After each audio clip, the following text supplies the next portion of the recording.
Good evening, everyone.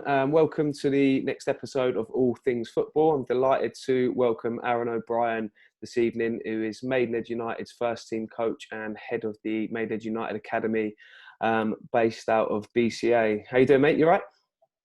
Yeah, good. Thanks for having me, Mitch. Appreciate it.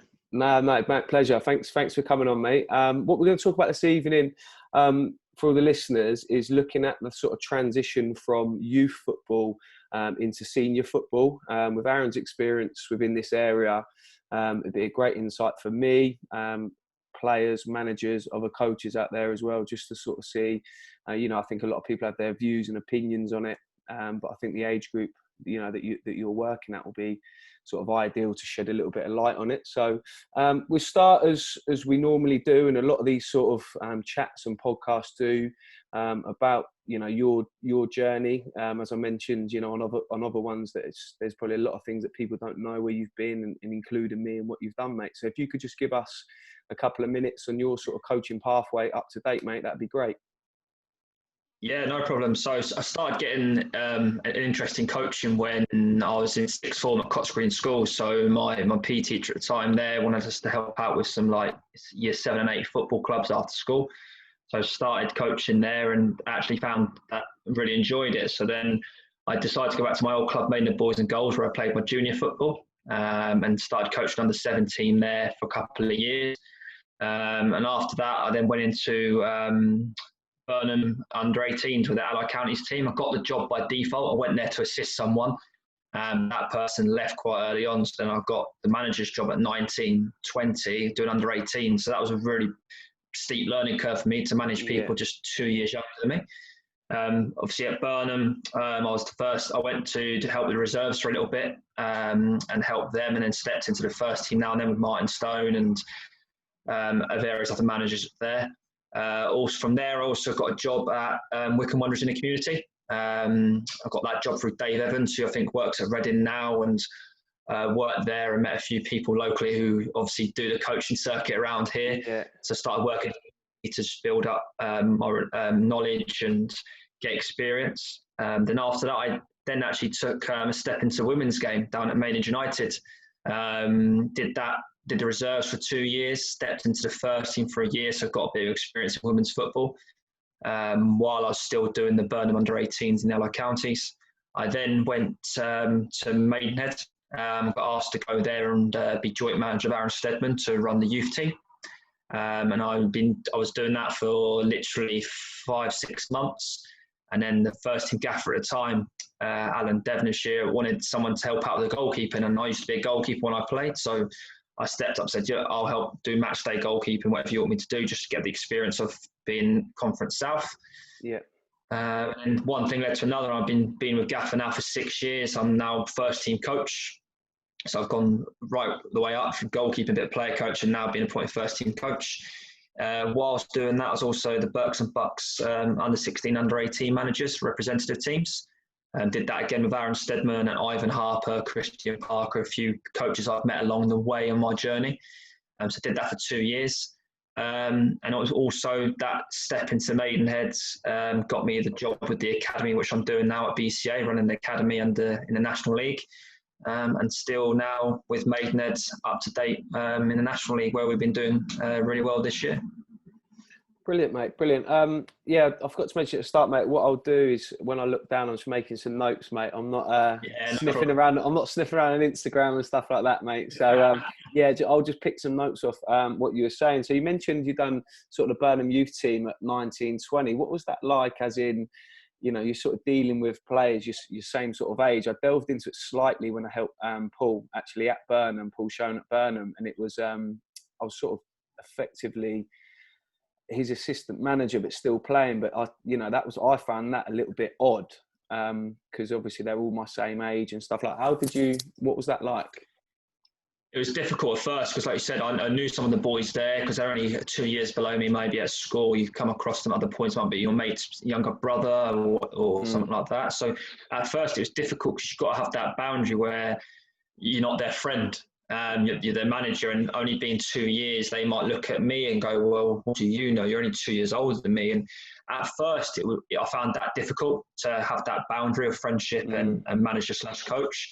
But after a while, I think when you show them what you know on the coaching ground and they start to see your knowledge, understand what you know, they start to respect you more and more. And it's just about earning that respect at that age. Obviously, now it's not a problem. I'm a lot older, a lot wiser, and Yeah, there's that difference. First, it was difficult because they're young. You were in their shoes 2 years ago, so there was positives because you knew what they were going through. She's only recently been there. Equally, to get them to respect you and get them to think, well, he knows what he's on about, was difficult at first. Yeah, I think it's tough, you know. I think you look like Rooney's obviously just gone in at Derby, and then even still locally, you've got Ash James that's taken over at Burnham as sort of player manager. I think it's tough in that, especially when people look, like you say, whether it be similar in age or, you know, what we were sharing the same pitch, it is difficult. And like I say, I think that, yeah, you've hit the nail on the head. You've got to try and sort of set them boundaries of, you know, it's not, we're friends, yes, but there is boundaries to cross, and when it comes quarter to two or whatever that might be, you know, you switch out of that. So you mentioned the Maidenhead youth team. Obviously they've had great success with players over the sort of the last however many years. I think you mentioned Aaron Steadman as well. They've had some great success.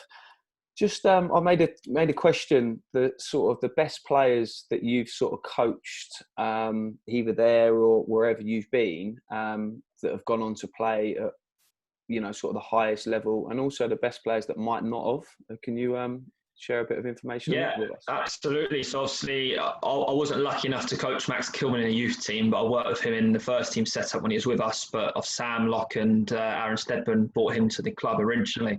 And obviously now he's playing for Wolves. But when he was with us in the first environment, you could tell his understanding of the game, his technical ability. He had all the utensils to really push on in the game. And I think he's shown that over the last 2 years. I think he started his last 5 or 6 games for Wolves. So he's really kicked on. Obviously, being at Maidenhead, we had a really good year in the Conference South. We won the league. So in terms of some of the players I worked with there, like Dave Tarpey, Sam Barrett's just come back, Harry Pritchard, who's gone on, they've all gone on to play league football. So to work with them, coach them, and just get to work with that calibre of player, they've been really fantastic. And so, like Sam Barrett comes back this year, he scored 9 in 9. He's really kicking on. Yeah. In terms of some of the younger players, Josh Kelly, who's still with us at Maidenhead, we had him at the youth team since he was 16. He's now, I think, 22, so he's been with us for quite a while. He come in, and he won't mind me saying this, he wasn't the best player in the team. He wasn't setting the world alight in his first year.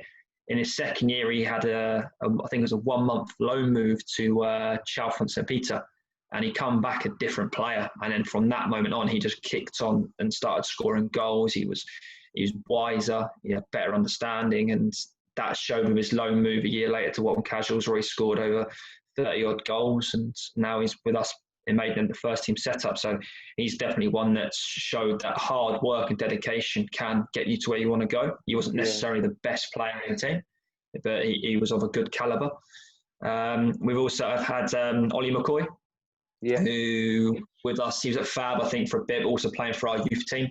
He then went to Birmingham City, had a few loan moves in the National League and things like that. But I think he's now at Beaconsfield. But he had great ability, really direct, really good winger, really dedicated. But obviously it's not worked out at Birmingham, and now he's come back down the levels to try and reignite his career and push on. But he's, again, really, really good player. Recently, we've had Marko Borkovic. I'm not going to take claim for this, but he turned up on our doorstep last year. He said he's 15 years old. We were like, fine, come in, signed him. Within 5 months of just listening to the coaches we had in the youth team, and again, hard work, dedication, he got signed by Derby after a really good FA Youth Cup run now. And so he's already training with the 23s as a 17-year-old. So he's hopefully one that can kick on and really do well. And the last two, Brad Keach and Reece Smith, so they're two that have come through our academy. Brad got released from Reading, come to us, and again, he's been at Reading for so long, so he's got all the utensils, really good technically, understand the game. Probably very unlucky to be released by Reading, in my opinion. Now he's been at Maidenhead first team for 3 years, but when he came to us, he was at his lowest ebb, just getting released from a club he's been at for 8 odd years. But he's shown the dedication and willingness to learn and listening and just grafting. And he took his opportunity with both hands. And then recently this year, we've had Reece Smith do the same process. He come through our under-16s. Again, similar to Josh Kelly, not the best player. He was probably on the bench for the 16s quite a bit. Come to us, and he just developed late, and over a year and a half, he really developed and kicked on, and now he's got a contract with the first team and training with the National League team, all in the space of 3 years. If you asked me that at the beginning when he was 16, I probably wouldn't have said he could do that. Yeah, no, yeah. You mentioned a late developer there. I actually had Harry on. We had a chat back in the first lockdown. Yeah, and that's what we spoke about, him developing late, and it was almost you just hit the nail on the head. You know, I think he said he got released from Wickham a couple of times, then asked back, and then he went to Flackwell, then Marlow, and like you just mentioned about the boy McCoy, trying to then work his way sort of back up, which he's done, which is great. So you mentioned Josh Kelly went out on loan to Chalfont St Peter. So obviously they were Southern Div 1. Went out and played. So like I said, I'm just real interested to get your opinion on a few things as well. You know, from playing non-league myself for a long time, you see a lot of young lads come into changing rooms. What do you think? You know, he went there and obviously scored, but just in general about the players that you do send in, what do you think? You know, they need, sort of the attributes they need to be successful because it happens at different ages. You've just mentioned, you know, they go into a youth team under 17s, effectively year 12. If they're good enough, they could be playing it by Christmas. You know, they could be playing they could be, you know, say they start with you first years, and then they could be playing at a Windsor or a Flackwell or a Burnham if they're good enough by Christmas. What do you think, you know, to make that sort of step across or step up? You know, what do you think? What's the attributes required? But before you go to attributes, you've got to have the right mentality, first of all. I've worked with so many young players, and when you say, look, we can put you at this club here, maybe it's Hellenic Div 1, maybe it's Hellenic Prem, a lot of players, they turn their nose up at it. They think that level's beneath them because they've come from being the best in their under 18 category.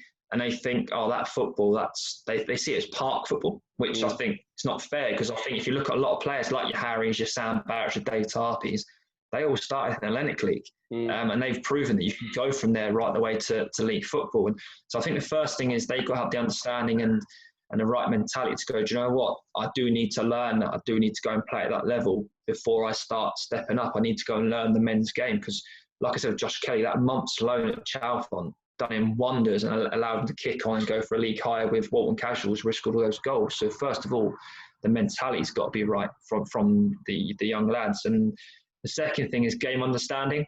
I think it's hard this day and age with players, from my experience, from when they get coached under sevens all the way up to they come to me, they coached a lot of pass on the floor, play through the thirds, play back, play to the goalkeeper, play sideways. And when they get to the 16, 17, 18-year-olds, or maybe men's football, as you well know, a lot of football isn't like that. Sometimes it's a bit more direct, then they play in the opposition's half. Sometimes teams will play out the back. But for me, the young players this day and age aren't coached both ways. They're just coached how to pass on the floor and play football, and the nice-looking football, which, look, we all love. We all want it to see played that way, but it's unrealistic for them to then step into the men's game, because that's not how it's going to be. And I feel like sometimes we set these young players up to fail. So especially at my academy, I'll teach them both ways. I'll teach them how we go direct, how it looks, why we do it. So when they go into the Maidenhead environment, they know both ways. So I'm giving them the best chances to succeed. So game understanding and understanding the different types of football is a big one for me. And also desire. Desire is a big one for me, because I've worked with so many players. They think training 2 times a week is enough, and they're going to go and push on to Div 1 or Southern Prem. But I think a lot of players don't see that. Well, what about all the boys that are getting released from academy football, or your Cat 1, 2 and 3 clubs? Where are they going? They've got to go into the system somewhere. So, and I said, what about all the other boys on academy programs? Where are they going? And I think a lot of young players don't see that they're competing with so many players, and they don't see how hard it actually is. And I think sometimes they don't realise till it's too late, and everything they could have done from 16 to 18, and maybe strength and conditioning, eating right, hydrating right, doing the extras, going out with their friends on a weekend to do extras, and instead of doing the partying and things like that, which, look, at that age, there's loads of different variables and it happens, but desire and willingness to be better and go the extra mile, I think, is the biggest thing for me. And I see so many players that don't do it, and I do see so many players that do it, and they really kick on. And I think that brings back to my earlier point with the players that weren't necessarily the best. They do the right things at an early age, which allows them to then kick on and overtake those boys maybe 2 years later down the line. And that's the biggest thing for me. Yeah, that makes some great points in there, and a couple that we'll probably revisit in a few minutes' time. But mate, I just think you're spot on in the fact of the sort of the game understanding stuff. You know, we over the last, probably, I stopped playing last year, but the previous 5 years, we've had young lads come in, and you know, we're going away to, I don't know, Lydney, where it's a ploughed field down there. And you know what it's like. You just mentioned, you know, that you've got to get it into that final third and play your football in that final third. You know, you go away and you play on maybe a Windsor's pitch, fine, you can get it down, you can play. And like you say, it's assessing the game, assessing where you're playing. You know, and we had a successful couple of years at Flackwell, and we were very direct, but direct with quality. You know, it wasn't just smashed and, well, I'm panicking, so I'm going to smash it. It would be playing forward as quickly as we can with quality. And again, you know, we'll touch on it in a second, but you just mentioned that when you get to senior level, it's about winning, you know, and that's the bottom line. Like you guys at Maidenhead, you lose 10 on the spin, you're probably out of a job, you know, and it's, as long as, you know, you're winning games and you're successful. And I think as you get older as a player, you sort of get that as well. You know, I think a lot of youngsters, and rightly so, come in and they, you know, they could lose 3-2, but, and I've mentioned this previously, they lose 3-2, but someone scored 2, so they go away happy. You know, they're trying to climb that ladder, but at the same time, as a sort of a senior player, as a coach, as a manager, you're thinking it needs to hurt. And like you just said about desire, you know, and senior football does come down to winning. And predominantly, all my week is spent coaching children aged 5 to 11. So I'm right at the opposite end of that. You know, I want them to dribble, I want them to pass, I want them to play and take risks and stuff. But for the last 15 years on a Saturday, that wasn't the case. It was about winning the game of football. But mate, some great points in there. Just moving on, is there anyone in particular that you sort of come across that's influenced you massively, whether it be a mentor, another coach, or coach educator, anyone at all that sort of not shaped you but played a big influence? Well, it started off with me being at my school. So my PE teacher at the time, Andy Caldwell, he got me into the coaching and as my PE teacher. So if it weren't for him, I probably wouldn't be where I am now in terms of starting my journey. So he would be the first one, just getting me involved in coaching. But I think if you're looking at big managers and big personalities, like I think as I was getting into coaching, Jose Mourinho was coming over from Porto and he was having a lot of success, and just how he was, his persona and how he does things. I think he's a fantastic coach, manager, however you look at it. And I love watching what he does, and any interviews, the Tottenham documentary that's recently come out, it's a real insight to what he does. So for me, he's one of the big ones. But I just think for the last 5, 6, 7 years, you've come across so many different coaches. Like at the moment, I'm really lucky to work with 3 coaches that are doing their A license, 2 work for QPR, one's worked for the FA and a tutor, and every day I'm learning. And it doesn't mean because I'm at a national league level, they're not that I can't learn. I'm learning every day from them when they're in the academy, how they do things. So every day's a school day for me, and we've got a really good cohort where we are, which allows me to learn, develop, and we ask questions, we challenge each other every day in the right way, just to make ourselves better coaches. So in terms of where I'm at the moment, they've been with me for 3-4 years. So the last 3-4 years have really helped me kick on. Earlier in my other coaching, I did a lot of coaching on my own when I was at Burnham, so there wasn't many people around, so I was learning on the job really, which, do you know what, I'm glad I did that, because it's made me realise how hard it can be, and how you can then work with others, and it can help you grow and as a coach and as a manager. And you come across so many different problems on your own. When there's 2 or 3 of you, it can be a bit easier. You can delegate. When you're on your own, you deal with everything. That's turned me into the coach I am today. So I wouldn't change anything I've done. Yeah, no, I think you're spot on as well, mate. And you know, it's like when you're coaching on your own, you just get, you know, loads of swerve balls thrown at you, and you're like, oh, I've got to deal with this. Or you turn up for a session and only one of the floodlights is working, or you were meant to be training there, but now you've got to train here. You thought you had half an astro, you now got a third. And like you say, I think when you're on your own, you've got to step up and deal with that. Whereas you're in a three, like you say, you think, well, what do you reckon? And you know, on the flip side of that, Exactly. it's when you know, we sort of deliver the FA level 1s and 2s, we do exactly what you've just mentioned. You know, it's never be afraid of asking for advice, or like I say, learning off whoever. You know, it's whether you're an A license, B license, level 2, whatever it is. You know, you can never stop learning. You know, and I say that openly on the courses when I'm delivering them. I say, I guarantee over the next 3.5, 4, 10 days, whatever it is, of course, I will learn things off you. You know, and Yeah. I think you've just got to have that open mind. Exactly what you just said.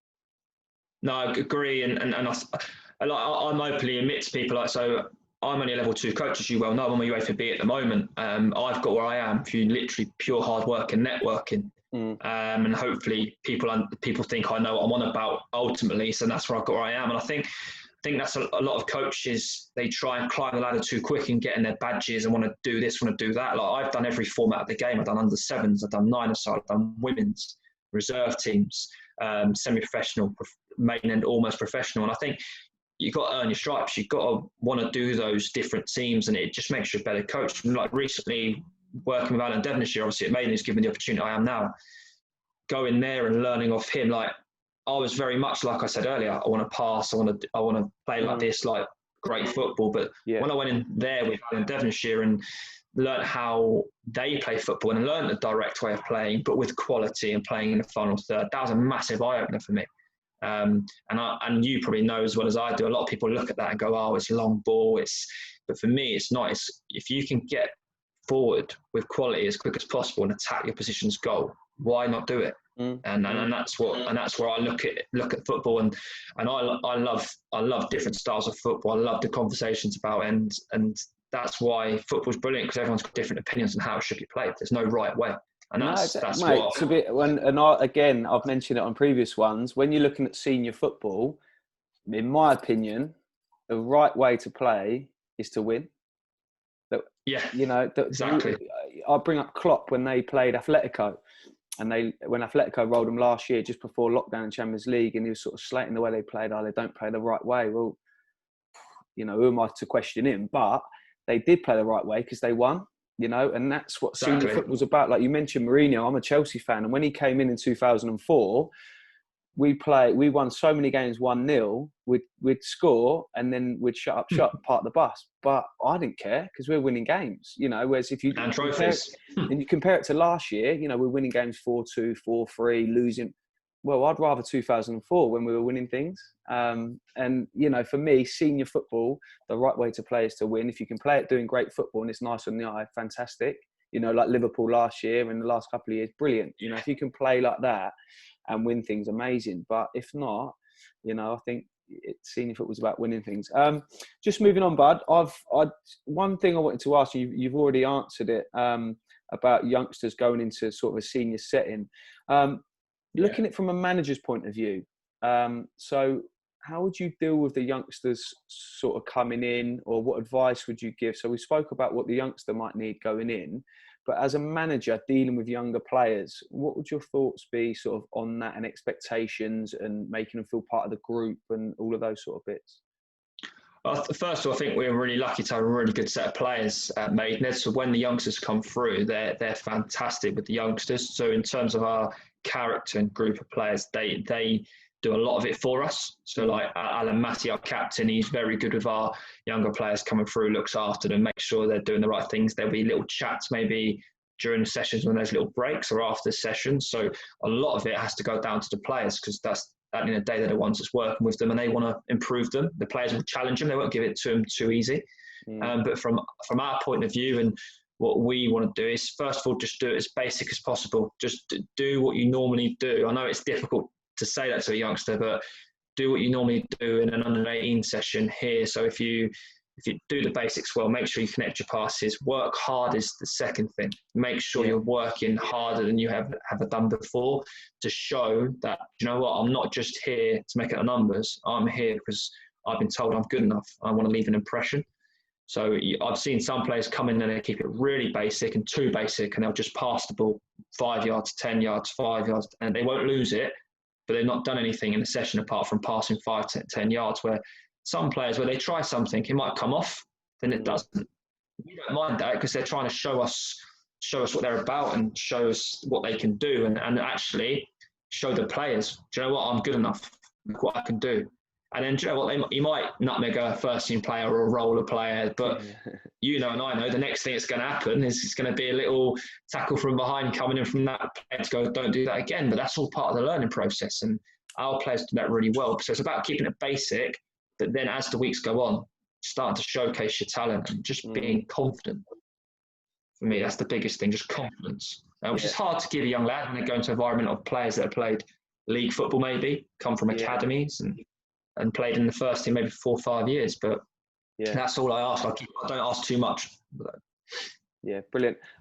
So going back to the Maidenhead United Academy at BCA, discussion again that comes up in so much across football is winning versus development. So again, like I say, it's for me, you know, winning is important. Life is about winning, whether you're going for a job interview, whatever it is, you know, you do want to win. My opinion, so on the Saturday mornings, I coach Flackwell Heath girls under 11s. That's probably, we do want to win and the girls want to win, but for me, that's not near the top. Their development's more important than that. So it will be equal game time, rotating positions. You know, I do want them to take risks. I do want them to stay on the ball and don't panic and kick it off. And you know what it's like, you'll play teams where they shout, get rid of it, blah, blah, blah, blah. But sort of the college, what's your, you know, and it's a real interesting age, you know, if the girls are 17, you know, we're flicking her on that first team level, or boys or whatever it might be. What's your sort of look, you know, like you say, you play both ways, you play out sometimes, you go long sometimes. What's your, so a league game or cup game, whatever it might be? So first of all, no one wants to lose games of football, especially when you're under 18, under 19. So first and foremost, winning's very important, because the next step for them is men's football, where winning is the end goal. You need those 3 points, otherwise managers lose jobs, you lose your place in the team. So it is about winning, absolutely. And I feel if you're losing games, you're going to develop just as much as winning games. Obviously, you learn from failure. Oh, I'm not going to do that next time. I'm not going to do this next time. But when you win, sometimes you can get carried away and you don't learn as much. So I don't mind us losing games of football, but there is an importance of winning. There has to be, because otherwise you're setting them up to fail when they go into men's football. I do hear a lot of people go, oh, it is about development, like you say. I think, yes, at younger age groups, absolutely. But I think when you get to that under 18 age group, it has to be about winning. Development, they've done most development they've had. Yes, players develop late, and we coach our players so they can develop, and we try and get the best out of them so they can improve technically, physically, whatever it may be. But winning is definitely up there in the top two. Then development for me comes afterwards, because if you don't have that winning mentality and that desire, when you go into that first team, if you haven't got that, how can you kick on and win games of football? And you don't have that mentality of winning, that's what you need in football. Why do you keep score every game? Because there's a winner, and people want to be winners. So for me, winning is very, very important. I don't like this notion that under 18 football is not about winning. Where do you think, mate? Because, you know, I sit right next to you on that, you know, in that sort of senior bracket. Like I say, I could turn up on a Saturday afternoon, play rubbish. As long as we win, my missus would know what I'd come through the door like. She wouldn't say, how did you play? She would say, how did you get on? And she'd know what mood I'd walk through the door in. And that was just me at that. And like I say, it's a life skill, job interviews, whatever it is, you know, you need that winning mentality. But what age do you think that changes? Because like I say, mate, it's almost, and we talk about it on the courses, and I'm fascinated by it from hearing different pieces of experiences and why, and, you know, stuff like that. In your opinion, when would that start to sort of change, or what environment? I think it gets to when they get to that like year 9, year 10 age, the GCSE age, when they start getting older, understanding more about the world, football, start hearing things about men's football, and start getting that little maybe tidbit of under 16s, under 18 who are playing a year up, and they see this is serious, it's about winning. Whereas weekend football sometimes, depending what division you're in, you might be in Division 4, the grassroots, and that might be purely development, which I totally agree with. But if you're trying to reach the top and you're playing at top, like National League academies like us in the National League Academy South, or the Allied Counties, for example, a local youth league, it's about winning, because if you're winning, you're going to get noticed. Your players are going to be there. Your manager's going to see you're doing well. You're winning games. You're then going to get more exposure. Rightly or wrongly, that's how football works. Not many teams that lose every week get the exposure of teams that are winning. Yeah, definitely, mate. Yeah. That's for me. I think it gets that year 10 age is when it starts to change, because most young boys, ladies, girls, whatever it may be, they start to develop that competitive streak. They want to win everything they do, and they want to be better than their mate maybe at school, or better than that person going to that team. Yeah. They might want to kick on and go to a better team. So for me, it starts to get to that competitive age about year 10. Yeah, it's an interesting subject, isn't it? And we look at it and you think, like you've just mentioned there, it's when and where are you at with your football? Where are you at? Are you playing five-a-side with your friends on a Tuesday night, 7 to 8, or like you say, are you playing Allied Counties trying to knock on the door for a first team? And it's competition needs to be, in my opinion, needs to be involved in everything. So I'll go into a school tomorrow. I'm doing a full day PE, and I'll be doing loads of little competitions. It'd be me versus you. Loads of little competitions, all for points, and I'll never glam it up to be the World Cup final, because they're years 1 to 6. But it's competition. People thrive off competition. And mate, some really good points in there, mate. So thanks for sort of dipping into that. Spoke about winning versus winning and development. So going to look at you now as a coach. So going from the academy at BCA. So say it's a Tuesday, for example, you've got the group in, you might have a game or a session. Then in the evening, you might be going away or playing at home. You might have Torquay at home or Barnet away or whatever that might be. How do you have to change, or do you not change too much, sort of the way you are, the way you act, the way you speak? And the way I have to change the way I speak a bit, because you think about it, in that first team environment, they're all of a very technical, good ability, and they've got the competitive edge. The game understanding is virtually there. They've played the level so long. You might have a few youngsters that you still develop, but so you're more all your drills and your sessions are more based around how you play, suit your style of play, and you might have more tactical input. Whereas when you go to the academy side, when I'm coaching there, maybe on a Monday afternoon or a Friday afternoon, it might be breaking down technique work, or look at them, oh, you did that wrong, body shape, whatever it may be, positioning. You go into a lot more detail with the academy than I would the first team. I know that might sound strange, but you think, well, you're in the first team, you should go into more detail. But I think people forget we're still part-time. So in the National League, every team's professional. So for us, it's about trying to get the best we can do in a small amount of time we have to replicate our style of play. So all our sessions and drills will be based around that, to try and give us the best opportunity to win on a Saturday.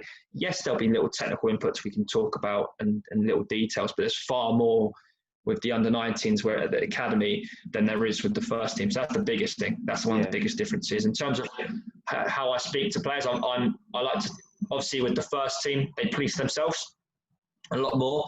They have higher responsibilities, higher accountability, and if they're not happy with something that someone's doing, they'll let them know. Whereas at the younger level, that doesn't happen as much. So I'll be a bit stricter maybe there, and a bit more direct with them. But I'm always honest with them. Honest. My players probably say I'm very disciplined with them, but fair. And I think they've got to have that, because if they're going to go into the first environment, they won't accept it there. So I've got to make sure they know they can't accept it with me here. And that's great point. Yeah, great. So I've got to make sure I'm being fair to them. So when they go there, they don't fail straight away, again, from a disciplinary point of view, or their attitude and how they do things. So that's the biggest things for me. Brilliant. Thank you, mate. Last thing, just to wrap up, mate, I know it's difficult to sort of say your next steps, but what would your future, what's your sort of aspirations and where do you see yourself in 5 years? I'm not really into all that sort of stuff, but what would your, where do you want to go? What do you want to do within the game? At first, I want to grow the Maidenhead Academy as best I can. So I walked into that 5 years ago, basically blank canvas, and we've now taken that from nothing to National League Academy status. So my next thing I want to do is I want to eventually turn that into a Category 3. I want to grow the club and make sure we've got a real good, solid foundation from sixes all the way up, or whatever age group we decide to start at, all the way up to under 19s where we are now. So we give more players who are local the opportunity to progress through their local club. Also give players the opportunity to come into us and not have to go to maybe Oxford or Reading, to actually say, look, we're a Category 3 academy, we're growing, we're a decent club. I want to give the club a real good foundation. So if I do leave one day, then I've left something behind where the town, the club can go, do you know what? We've got this fantastic. So that's my first ambition. I want to make sure the club's got something. In terms of me progressing, I'm really happy with what I'm doing now. So if you said to me 10 years ago when I started coaching, 11 years ago when I started coaching, that you're going to be a National League first team coach, academy manager for Maidenhead United, I'd have said, you're talking rubbish. I would never have believed you. So for me, I'm not too one to get ahead of myself. I know what I want to do with the academy. In terms of first team, I'm very content with what I'm doing now, learning off Alan Devonshire, the assistant manager, Ryan Peters, who's played league football at Brentford, and he's been around a long time and knows the game as well. So I'm in a very fortunate position. I've got people around me that I can learn off. So I'm very happy just staying where I am. Eventually, yes, I'd love to be a first team manager one day, potentially. Assistant manager is the next step for me, but I'm in no rush to do it. I'm happy just to see where my journey takes me with Maidenhead. And my first and foremost is just this year, make sure Maidenhead do well and just keep growing the academy. But I've got my dream, manage Leeds United. I'm a Leeds fan, so obviously that's my dream. I've seen all them retweets come up on Twitter, mate, actually. I nearly blocked you about 3 times. I can't help it. It's been a good year. It's been a good year. Mate. It has, mate. For me. So we're just touching on the academy bit there, just for one last point, mate. So I've done a little bit of coaching there, probably about 8 to 10 years ago, and obviously it's definitely changed now, and the staff has obviously changed now. So looking at that, then, so you sort of aim that now to get the sort of high end players in. Am I right in sort of thinking that? Whereas before it seemed a little bit bums on seat-ish. It was very much like an open door, without being rude. Yeah. No, definitely. Before I went in, I think that was definitely the case. It was bums on seats, getting through the door to come to the college. But we're at a point now where I'm getting players such as Brad Keach, who got released from Reading. I've had people this year who have applied already to come to next year that have been at other academies, might be QPR or maybe been released from Reading again. I'm starting to build links with these local clubs now, such as the QPRs and Readings, and trying to establish links. So when those under 16s don't get scholarship or somewhere to go, then they've got an opportunity to come in at a professional setup with us. And that's the biggest thing. I want to make sure we're professional as possible, because the way I see it, I try and do everything like an academy would. Obviously, we don't have the resources or the time as they would at the moment, but in terms of player reviews and analysis and everything, we do all of that, GPS trackers, we do everything like that to make sure that we're the next best thing around this area after academies.